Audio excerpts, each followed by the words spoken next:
So it was like a video cassette, and Lovitz had come to the show. He'd seen the show, and and I reached out to him because he came backstage afterwards, and he knew my parents and was very nice. And I reached out. I said, "Hey, I've got this short. Is there any way you could get them to take a look at it?" And he literally met me in the lobby at 30 Rock and took the video cassette upstairs. I remembered watching it. All of us were blown away. Your Tom Cruise impression was fantastic. I couldn't believe that they were putting it on the air because there was nobody from the show in it. Yep. And it was Jim Downey. Yep. Jim Downey, great, who's been on this podcast, amazing head writer. He just, when he saw something that was great, he knew this has to just be on.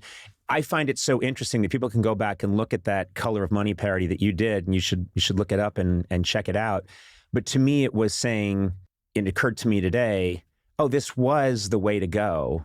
You were ahead of your time, in my opinion. Like it's. I don't know. I was just sort of like, honestly, I've probably talked to you about this before, that, it was for me trying to do what Albert Brooks, who I think was ahead of his time for sure. Very much so, yeah. In terms of like what he did, his first movie, Real Life, which was about reality television and making fun of it. And what he had done on the show, and watching that when I was younger and wanting to do that kind of thing. Yeah.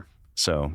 Well, it's interesting to me that you when I first saw you were doing a spot on Tom Cruise impression, and then you flash forward all these years with Tropic Thunder. Yeah. And Tom Cruise plays this executive in Tropic Thunder, and it is one. I mean, I've talked to Tom Cruise about it. It is one of the funniest cameos. He comes out of nowhere, and I know that he came to you when I don't know if you approached him about playing this character and said, what's the character's name? Is it Lou? Les Grossman. Les Grossman. Yeah. He had like two Jewish. Yeah.